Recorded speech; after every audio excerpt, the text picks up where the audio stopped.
Hello, and welcome to Module 3, Summative Testing. The goal of any summative testing mechanism is to evaluate whether the students have achieved the stated performance objectives. The testing phase of any curriculum is probably the most challenging because you're looking to find the answers to two very important questions. 1, did my students achieve the stated objectives?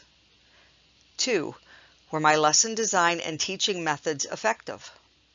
Only through a valid testing mechanism can a teacher be confident that the students have achieved the objectives and whether the learning activities actually help the students learn. There are 3 simple rules for writing summative tests. 1, construct properly written multiple choice test items. 2, ensure test validity. 3, ensure test security. Let's look at the first rule, constructing properly written multiple choice questions. Multiple choice exams are widely regarded as the most effective and objective means of assessment. They are the most versatile test items because they can measure a variety of performance outcomes and are adaptable to any subject matter. In addition, you can avoid some of the ambiguity of other types of items because you can structure the elements of the questions and answers more precisely.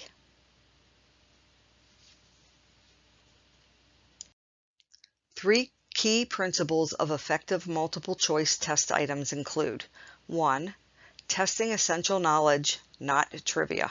No one cares what year the defibrillator was invented. 2, posing one question only.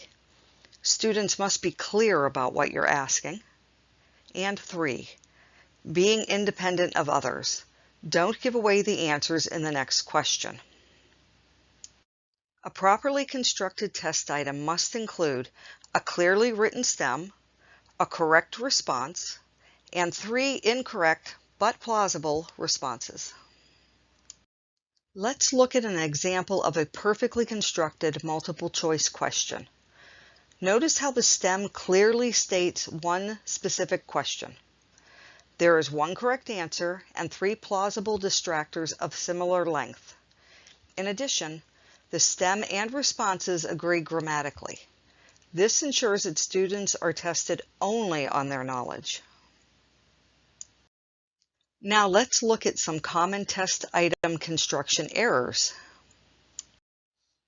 Number 1, writing stems that do not provide students with enough information to answer the question. For example, chronic bronchitis is A, a disorder associated with the body's inability to exchange oxygen and carbon dioxide. B, a respiratory disorder that affects adults. C, a potentially fatal disorder if not treated early. D, a disease that could result in respiratory arrest. In this example, the STEM is so vague that all the responses could actually be correct.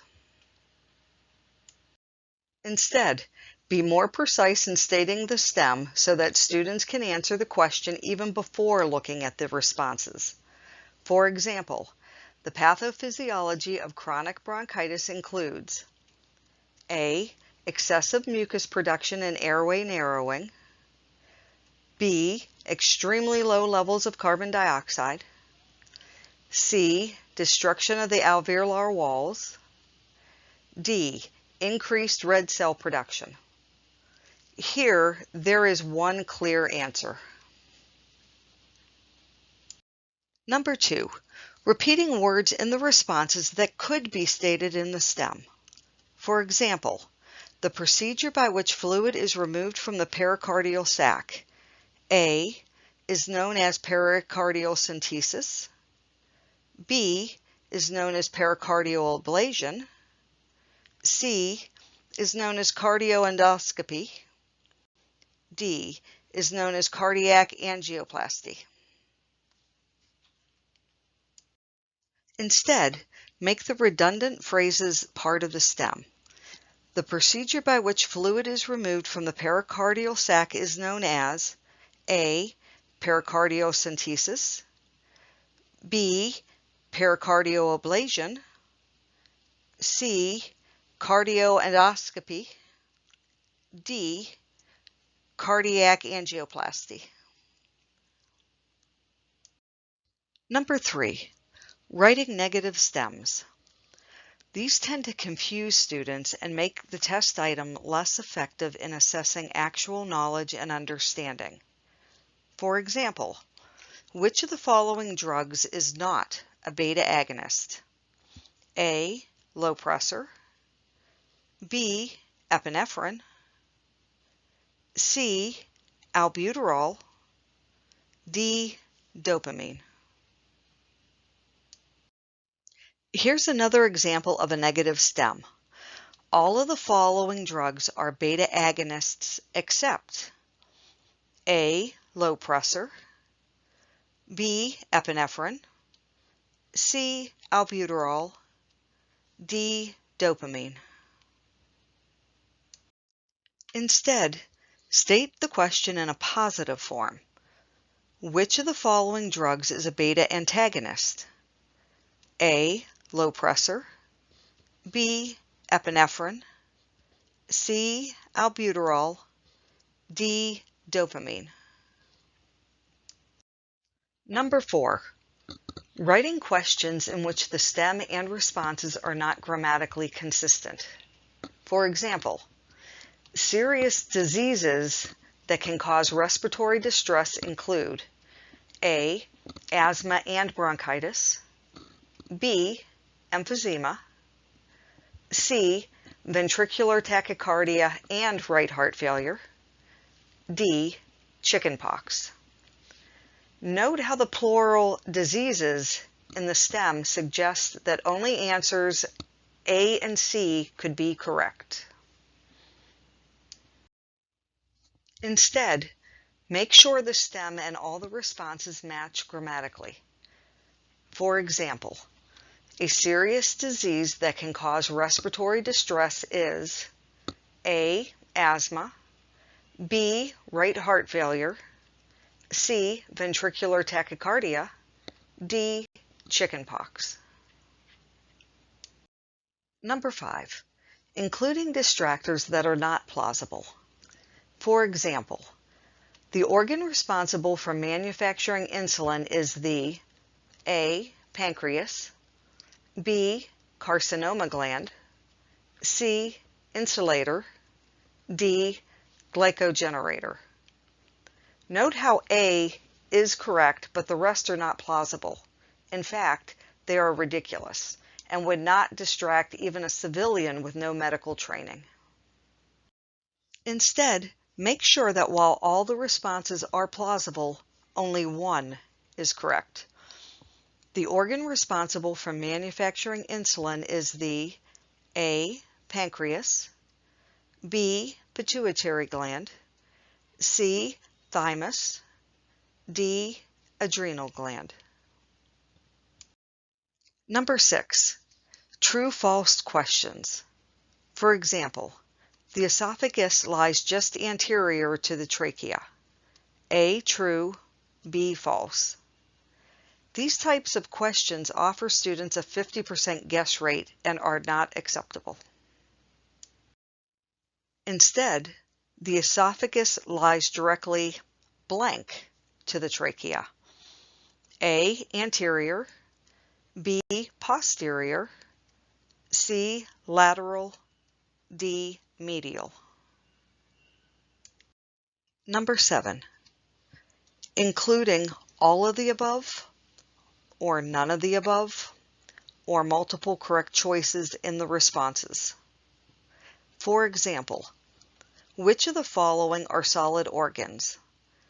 A, liver, B, spleen, C, lungs, D, all of the above, E, none of the above, F, both A and B. These types of responses test your students' ability to answer questions rather than their knowledge.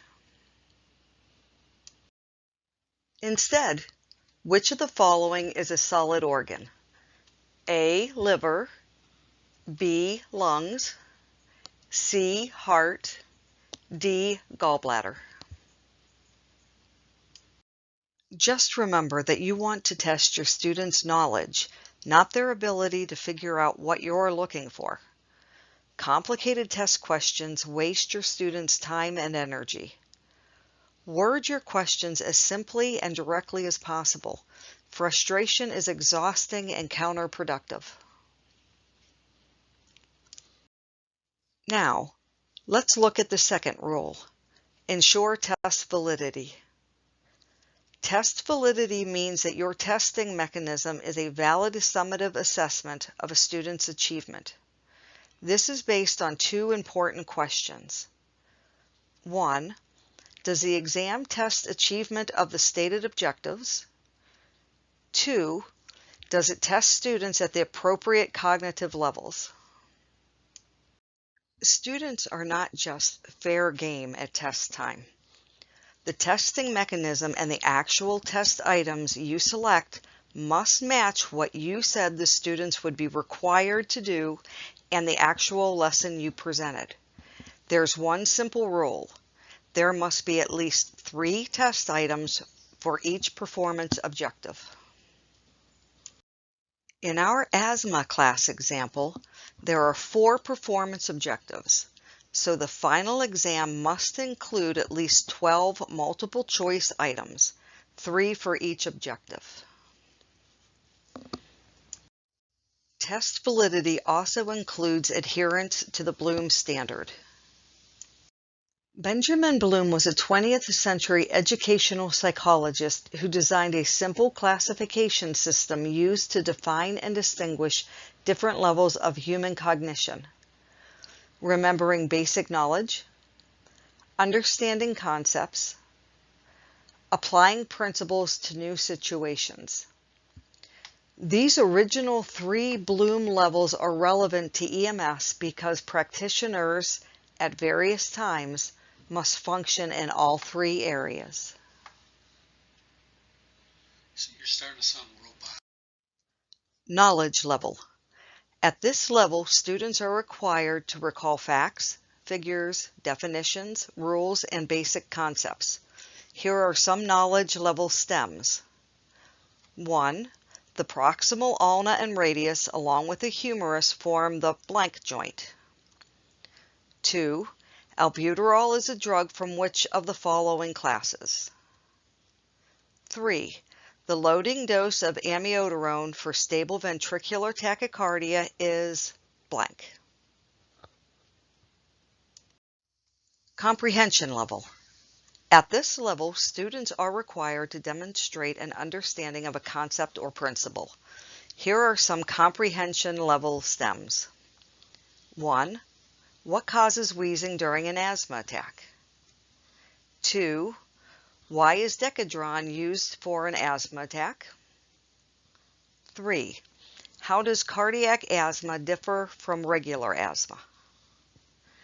As you can see, the words how and why are often used for questions at this level. Application level. At this level, students are required to apply what they have learned to a new situation. In EMS, these questions most often are geared toward assessing and treating a patient. Here are some application level stems. 1. Your patient is experiencing severe respiratory distress. What position would be the most comfortable for him? 2. Your asthmatic patient is refractory to nebulized bronchodilators. What is happening? 3. Your status asthmaticus patient has just stopped breathing. What is your first priority? According to the Bloom standard, no more than 25% of the questions should be at the knowledge level, no more than 25% should be at the comprehension level, and at least 50% of the questions should be at the application level. You can use an all-purpose grid like this one to ensure test validity. 4 performance objectives, 3 test items per objective, 3 items at the knowledge level, 25%, 3 items at the comprehension level, 25%. 6 items at the application level, 50%. You'll also note how the lower level questions deal with basic information while the higher level questions deal with diagnosing and treating. Instructional objective expert Robert Mager wrote, "You cannot find out if the objective is achieved unless you use items that ask the student to perform whatever the objective is about. If you use items that aren't right for an objective, not only will you not find out if your objective is achieved, you may fool yourself into thinking that it is. That's not bad when the objective isn't very important, but when it matters whether it is achieved, you run a risk by using poorly constructed or inappropriate items." In emergency medical services education, it matters. Let's look at the third rule, ensuring test security. Summative exams must be about evaluating whether the student has mastered the subject matter. A curriculum properly aligned ensures a fair and valid performance assessment based on the objectives and lesson content. However, this entire process becomes invalid if the tests and retests are not properly administered. There are 2 testing mechanisms that allow students to pass a final exam without mastering the subject matter. Scenario number 1. A student fails the first attempt and receives her results along with a breakdown of her correct and incorrect answers. Then she is allowed to retake the same exact exam. Now, through a simple process of elimination, the student can figure out the correct answers with no actual mastery of the information. Scenario number 2. A student fails the first attempt and receives the results along with not only his correct and incorrect answers, but also the correct answers. Then, he is allowed to retake the same exact exam. If students are allowed to discover the correct answers without actually demonstrating any knowledge of the subject, this is not continuing education. Both of these scenarios encourage dishonest students to earn credits quick and easy from providers that offer these types of shortcuts. 2 simple rules for designing secure tests. 1. Only provide the pass-fail notification. Do not provide the question-by-question analysis until they have passed the exam. 2. Use randomly generated retests from a test bank of questions. Never offer the original test as a retest.